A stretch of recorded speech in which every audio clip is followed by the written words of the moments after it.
Maumivu na kifo ni bora ya kifo, kwani ukifa unapumzika kwa amani. Nilikupenda Zumbe, lakini kwa maumivu haya siwezi kuvumilia. Acha nikapumzike kwa amani.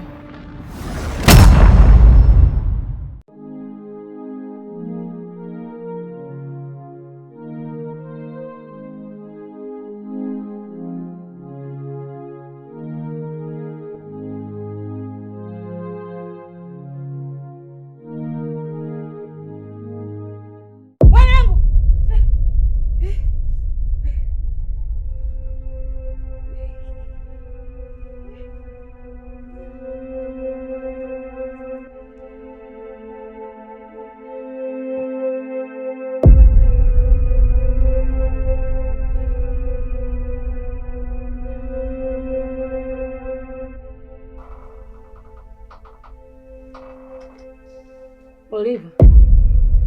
Oliva.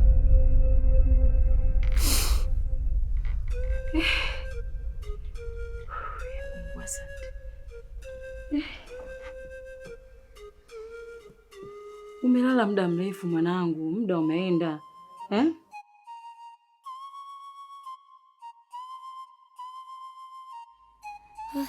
Muda umekwenda kumbe? Ndiyo, muda umeenda. Umelala sana. Sasa nenda kaoge, halafu ule chakula mwanangu. Baba anatia wasiwasi. Hebu amka bwana.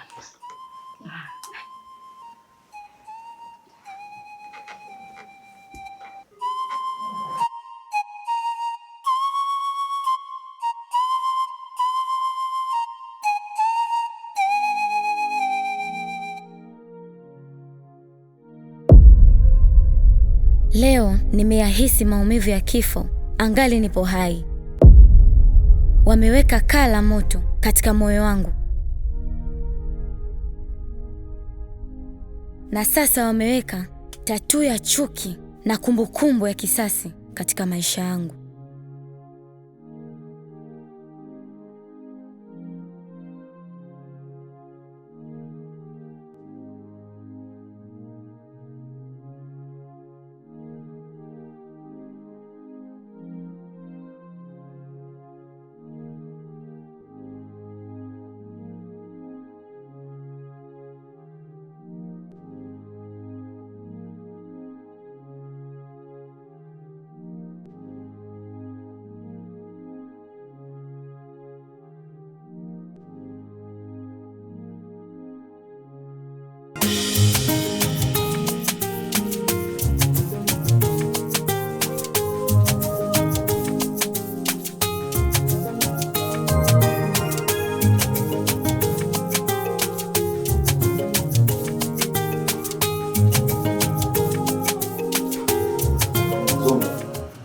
Nikwambie kitu mshikaji wangu. Nakusikia baba. Ujue bwana mimi Adela rafiki yangu pia ananichanganya sana. Oa anivuruga. Nakwambia ananivuruga mimi mtu mzima hujafumia. Nakuelewa.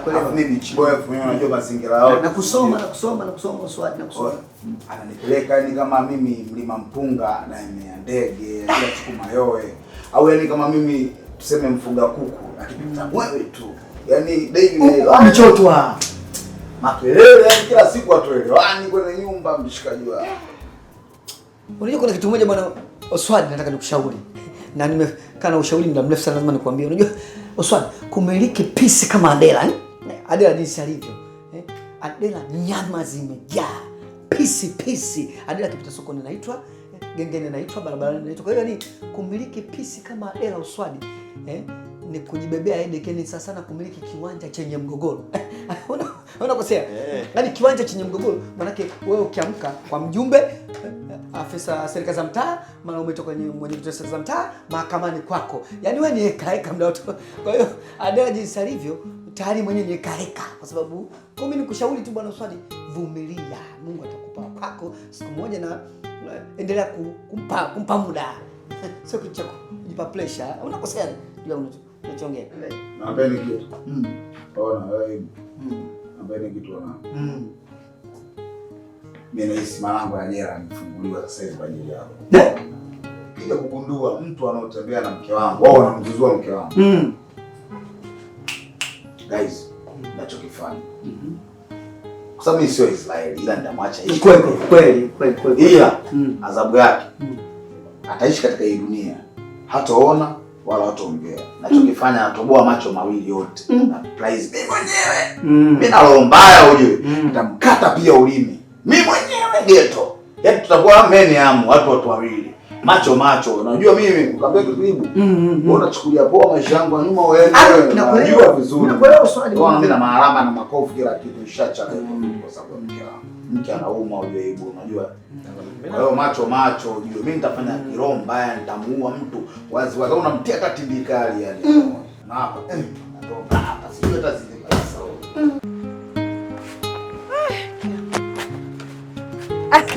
Udugu. Haya, kabla hujapumzika mzigo huo. Ndo tenge? Kitenge. Sasa hivi vitambaa kila mtu kashona nakwambia. Hadi wanafunzi wa chekechea wanashona vitambaa. Kwa sasa hivi wenyewe wametaka vitenge. Kweli ule Mchaga. Niambie kuhusu kesho shoga yangu. Tunadamshi tudamshi? Hadi sasa bila. Yaani sina kunjulia hali wala afadhali. Aibu naona mimi. Kwa hiyo wewe Mudi kashindwa kukupa kabisa hela keki. Alafu basi yako ikipita nikuone. Mguu mosi mguu pili uenda geto. Sio Mudi tu. Sitaki mbwa yoyote. Bora nitafute mabwana wapya. Yaani nina wanaume 3. Wanashindwa kutoa 10,000 nipate keki happy birthday. Wakazi gani sasa mimi? Hilo nalo neno shoga yangu. Unaonaje twende kwa kopeka ushadawa? Maana hii aibu situviki. Tunavojifanyaga mapana 70. Kumbe ni kapuku tu. Sauda. Kikundi gani mimi kitachonikopesha? Vikundi vyote nshaharibu. Messi shoga yangu. Mguu wa kutoka mtume kauombea. Ngoja tuone hiyo kesho. Asubuhi. Sawa, lakini shoga yangu Tabu ameniachia pengo kubwa sana hapa mtaani.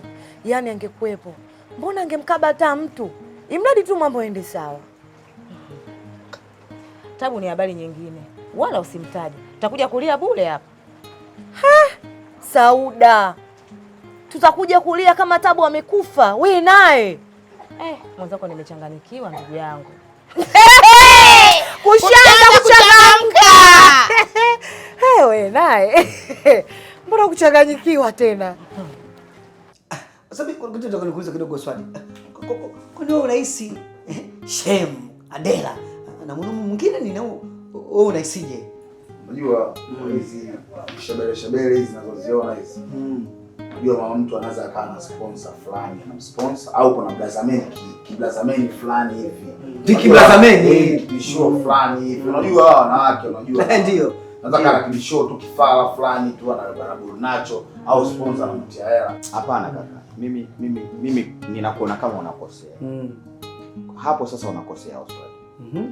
Unajua mwanamke tena mwanamke mzuri kama Adela akikubali kuishi na wewe ndugu yangu. Ujue huyo amekupenda. Kabisa kaka. Tena amekupenda vizuri. Kwa moyo wake wote. Kwa sababu gani? Unajua mfano kama hakupendi sasa. Anaishi nawe kwa sababu gani? Apate nini? Ikiwa kuna wanaume kibao wanamtongoza. Kweli? Tena wamekuzidi hela ndugu yangu. Sasa nakaa nawe kwa ajili gani? Unajua leo ndugu yangu unakuwa point unazompa ndio nilikuwa nataka nimpatie. Sema umeenda mbele ya hatua ambacho nilikuwa nataka niongee. Mimi ukishauri kitu Oswald, maneno nakwambia ni busara sana. Ujipe kesi za jela, umwage damu, ukaoze sasa hivi. Ya nini? Wewe mtu mzuri bwana. Uanze kukosa uhuru wa maisha, ujitie dhambi sasa hivi kwenda kwa mimi ningeshauri poteze ya vitu kama hivyo. Alafu sio ujipe mawazo, mkade mtu mtobete macho. Wanawake siku hizi kuna kitu moja Oswald lazima nikwambie. Wanawake wana mambo mengi.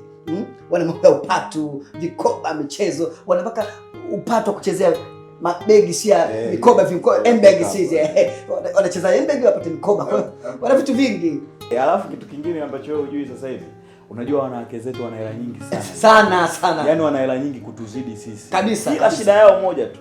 Na bahati mbaya ile ukuwepo. Hela yao haiwezi kununua chumvi nyumbani. Hata kidogo. Ila ukiumwa, watakununulia dawa ili upone, ili ukatafute lako. Sio kitu kujipa pressure. Sio pressure Oswald. Kama naanza kuelewa hivi. Tuelewe. Lazima tuelewe. Wewe tutakupenda ndugu yetu. Tuelewe tukoleweshe mdomo bila mantiki. Inawezekana mke wangu ana mambo mengi au sio bwana? Muda mwingine sema tu Ana kabisa. Adela alivyokupenda na kuzungumza kila saa. Adela ana. Ujinga huo unaosema wewe? Ana kaka. Kuna mali kaka. Ana.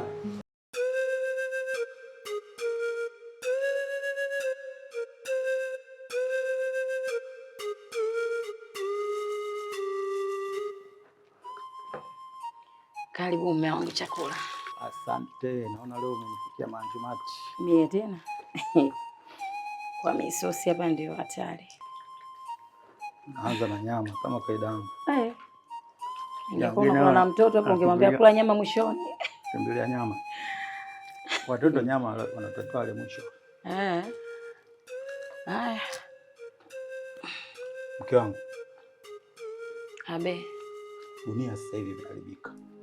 Naona kama binti yetu Oliva amesoma na amemaliza salama. Ni jambo la kumshukuru sana Mungu. Ni kweli. Ndio. Umekucha. Kazi shanza. Haya, sema unachotaka kusema. Maana wewe una maneno mengi kama mwalimu wa Kiswahili. Haya. Hilo ndio tatizo lako la kunitoa mimi ufahamu. Nayo yasema utakuja kunikumbuka. Ninachotaka mimi tujenge maisha ya mtoto.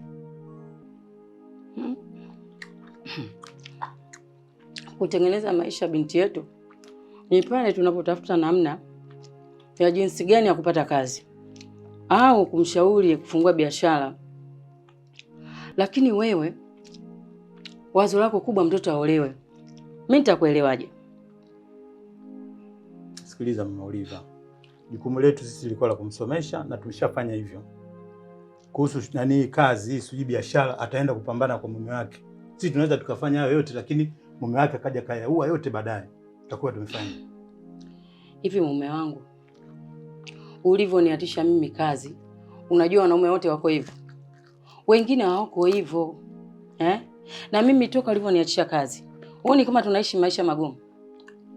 Mimi ningekuwa kazini tungesaidiana nani maisha.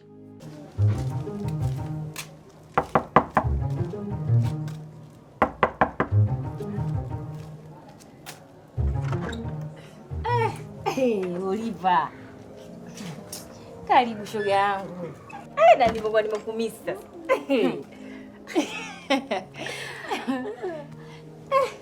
Leo kutwa nzima hatujaonana jamani. Kwanza inabidi uniambie ulikuwa wapi? Maana kutwa nzima unatafuta.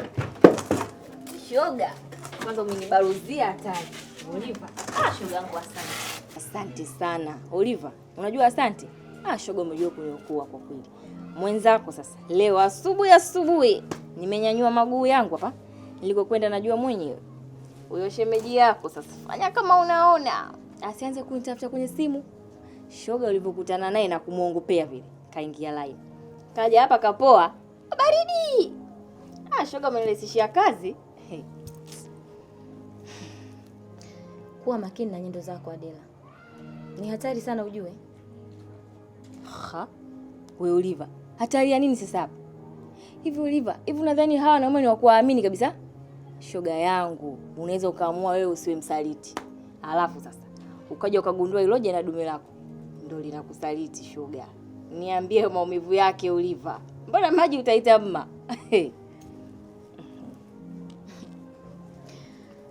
Kwa hiyo ni bora ujidhalilishe na kuumiza wengine kwa ajili tu ya kuweka akiba kupoza maumivu yako ya baadaye. Oliva, hebu kwanza tuachane nayo. Mama Zumbe, shoga umenkosha na zawadi yako shoga. Tulia hapo hapo. Dakika moja.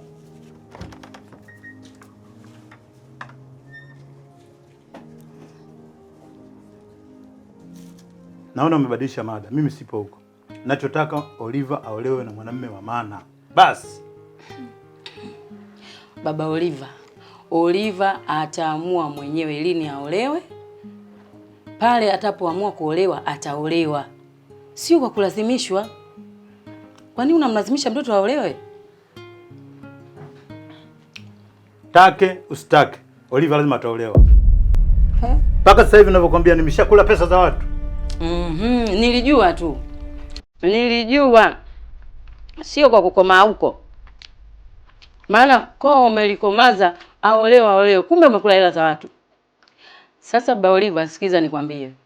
Hizo pesa za watu ulizokula utazitema.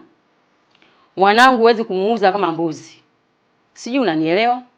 Nasema hivi. Mimi kama baba yake Oliva, lazima Oliva ataolewa. Kinyume na hapo, kamtafute baba yake mwingine. Chukua chako kula mwenyewe. Potelea mbali. Huwezi kumuozesha mwanangu kwa tamaa zako za pesa. Wewe mzee vipi? Alafu wewe mtu mwenyewe unataka kumuozesha ni mzee, wewe kijana. Kwa nini mwanangu mkomaza hivyo?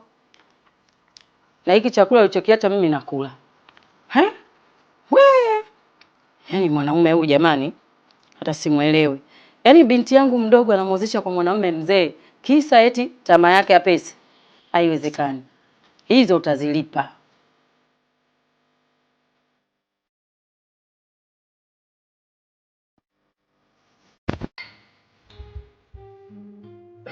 Ndugu wangu, naona unakufuru Mwenyezi Mungu hapo. Mungu akupa mwili wako jio, afu unatengeneza mwili wako wewe unaotaka wewe.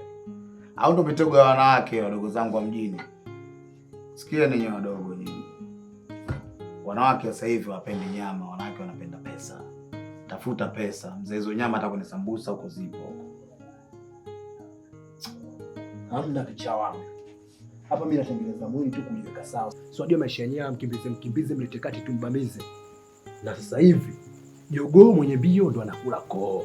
Jogoo mwenye bio ndo anakula koo. Okay. Sina muda sana mzee wangu. Aniambie ulichonitia mzee. Kwa sababu mimi sasa hivi na mke. Kwa hiyo nataka niwahi nikamsikilize mke wangu kwanza tukae muda kama tuongee. Kuna jambo ambalo mdogo wetu Kimbavu muda wote linaweza kumkuta jambo baya. Jambo gani? Kimbavu kajiunga katika mtandao wa uza madawa kulevya. Kwa hiyo kama unavyojua wale watu hawachekeshi, muda wote wanaweza kumtupa tukaokota mwili wake palapanda likalia, tukamfikia tukamsahau. Wewe mtoto mpumbavu nini? Mjinga eh?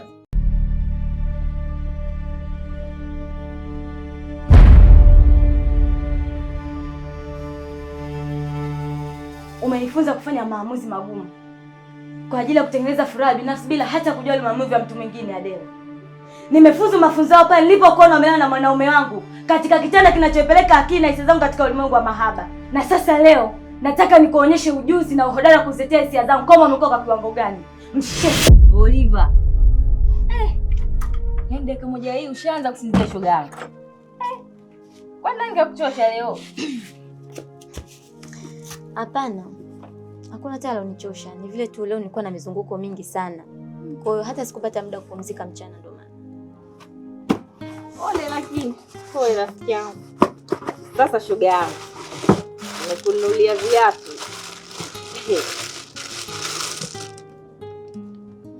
Hebu shika kwanza. Umu tu Oliva. Nkosha? Kazi ulifanya sio ndogo.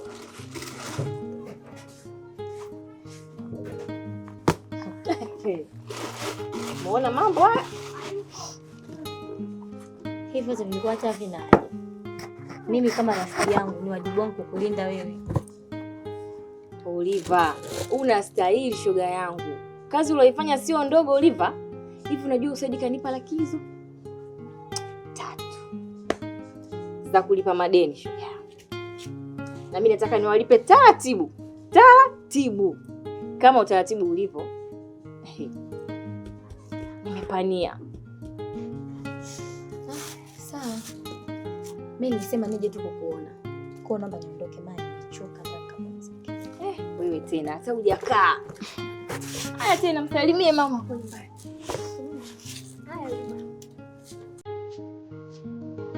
Anajua karama gani anaanza kujinasua katika hicho kitanzi. Kwa pole kicha wangu. Kwa sababu hayo maswali unauliza wewe hata Kimbavu wetu kimbananisha hawezi kutupa majibu yake. Hapa cha msingi ni kujua tunamsaidiaje kuweza kujitoa katika kundi la wauza unga. Sikia. Hili swala naye analijua zaidi ya mimi na wewe. Hakuna mtu yote anayejua zaidi yangu mimi, labda na wazungu unga wenyewe.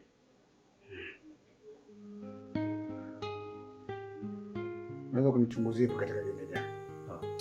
Usiulize mara ile lini. Mimi naelewa kila kitu. Yupo katika kundi la Mzee Songo. Mzee Songo? Songo. Mzee Songo? Ndio. Hivi Mzee Songo kwa nini ananifuatilia mimi? Ananichokonoa mimi kila saa. Ndugu wangu, sikie. Huu mtego ni wako mimi. Oswald. Sikia game ngumu.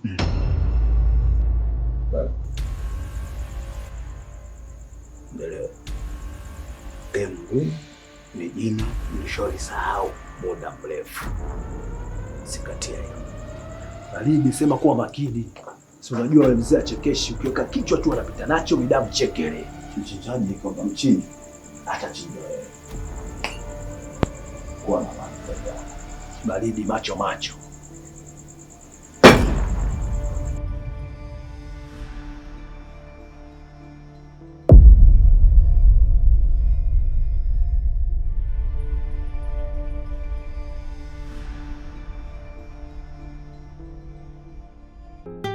Karibu chakula mume wangu.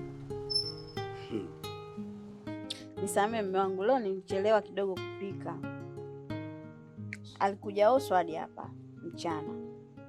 Shida ni ile, shemeji yako hataki kutulia kabisa yani. Yaani mimi mpaka nachanganyikiwa mume wangu, sielewi hata nifanye nini. Sasa wewe unadhani utafanya nini? Hayo ni mambo ya mapenzi na ukiyaingilia lawama zote zitakuangukia wewe.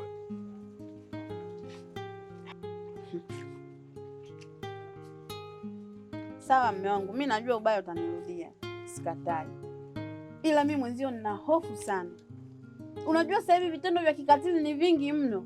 Hofu yangu mdogo wangu asije akauawa. Yaani hiyo ndio hofu yangu, hiyo tu. Kweli. Na asipotulia kweli atapata matatizo. Ila wewe usichoke, endelea kumshauri. Na umwambie kabisa awe makini. Kwa maana sisi wanaume tunapoamua kujitoa kwa mwanamke, basi huwa tunajitoa kweli kweli. Lakini akiteleza, akienda kinyume, tuna maamuzi magumu kweli kweli. Sawa mume wangu, mimi sikatai. Ila na wewe naomba unisaidie kumshauri. Kwa sababu wewe ni mume wangu. Sasa usiponisaidia wewe kumshauri, nani atanisaidia? Alafu ukumbuke Adela ulikabidhiwa toka akiwa mdogo. Ulikumbuke hilo mume wangu? Adela umemlea mwenyewe. Tumemlea hapa ndani yule mtoto. Yule Adela sasa hivi ameshakuwa mtu mzima. Na tayari ameshaijua dunia. Mimi kuendelea kumshauri Adela, naogopa mke wangu atakuja kunivunjia heshima yangu. Sijui kama unanielewa. Sasa mume wangu, hivi kumshauri mtu, yani kumshauri tu ndo akuvunjia heshima kweli? Kumbuka ulikabidhiwa Adela toka akiwa mdogo. Usisahau hilo mume wangu. Mimi nashangaa unavyoongea hivi. Hivi uko serious kweli kwenye hili swala unaloliongea?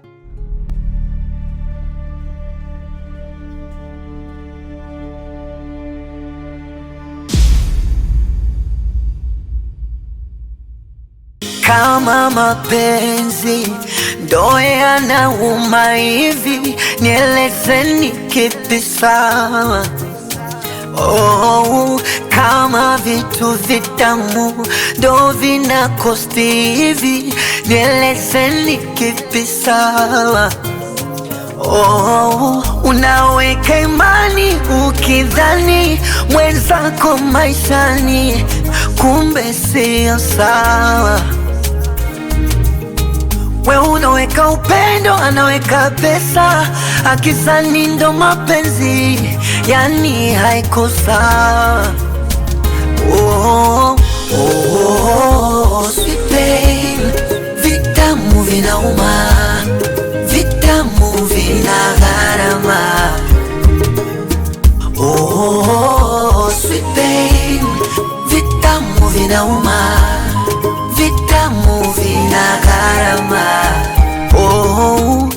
aliyekufuta chozi ndo umesababisha ulie. Vipi ukijua